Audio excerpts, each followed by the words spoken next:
வணக்கம். வனஜா வீட்டு கிச்சன். வனஜா வீட்டு கிச்சனில் இன்னைக்கு என்ன செய்ய போகிறதுன்னா பட்டாணி முருங்கைக்காய் குழம்பு, பீக்கங்காய் வதக்கல், தண்டு பொரியல் செய்யலாமா? வாங்க. தேவையான அளவு, அதோடைய 2 தக்காளி போட்டு குக்கரை மூடி வச்சிடலாம்.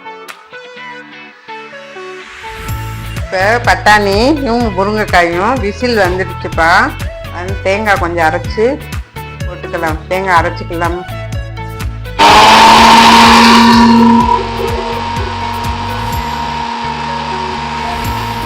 இது அரைமுடி தேங்காய்ப்பா. தண்ணி ஊற்றிக்கணும், நல்லா வலுவலுன்னு அரைச்சிக்கலாம். தேங்காயை நான் துருவி தப்பால எடுத்து உள்ளே வச்சிருவேன்ப்பா. அப்பப்போ தேவையான அளவு எடுப்பேன். இப்போ நான் எடுத்துருக்கிறது அரைமுடி தேங்காய் அளவு இருக்கும். போட்டு அரைச்சிக்கிறேன். இந்த குழம்பு 6 பேர் சாப்பிடலாம்.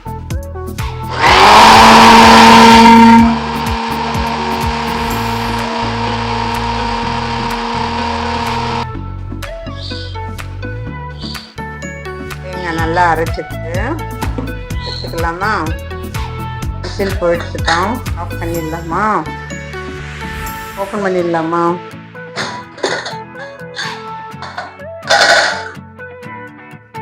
இது குழம்புல பொங்கி வெளியே வந்துடும் சொல்லிட்டு பூரா வெளியெல்லாம் ஆயிடும். அதனால ஒரு ஸ்பூனை தூக்கி உள்ளே போட்டோம்னா பொங்கி வெளியே வராது. அதனால ஸ்பூனை எடுத்துட்டேன். இப்போ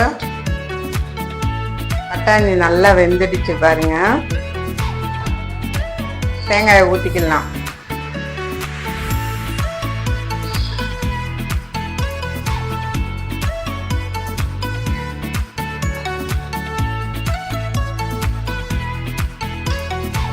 பருப்பு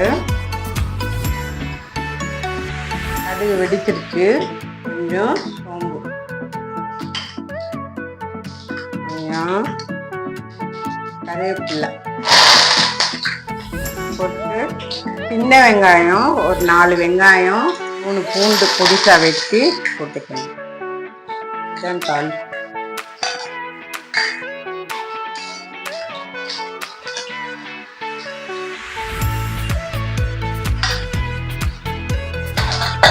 தாளிச்சிடலாம். நல்லா வதங்கிடுச்சு. குழம்புல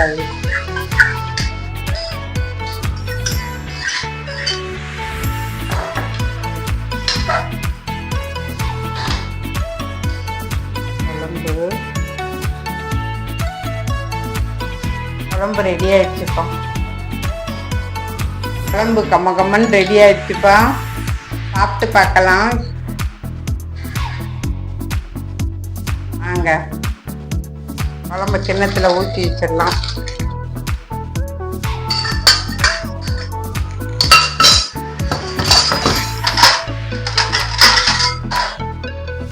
கட்டுப்பட்டு மூடிடலாமா?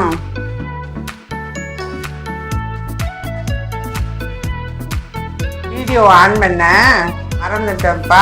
ஃபஸ்ட்டு எண்ணெயை ஊற்றிட்டு கொஞ்சம் கடுகு பருப்பு, 2-3 கடலைப்பருப்பு, சீரகம் 2-3 போட்டு, பெரிய வெங்காயம் 2 பச்சை மிளகாய், கருவேப்பிலை போட்டு வதங்கிடுச்சு. காயை போட்டுக்கலாம். அந்த எண்ணெயிலேயும் லைட்டாக உப்பை போட்டு அப்படியே வதங்கணும். தண்ணி ஊற்றக்கூடாது. கல்லுப்பு தான்ப்பா. கல்லுப்பு வாங்க, உப்பு போட்டு இது வதங்கட்டும்.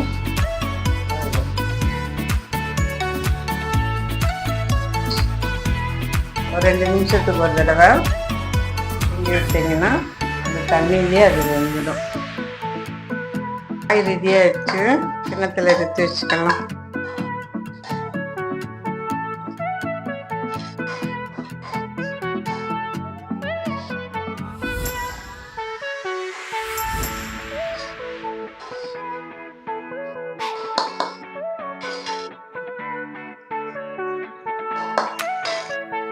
ஆயிடுச்சுப்பா. பவுல் எடுத்து வச்சாச்சு, மூடி வச்சிடலாம்.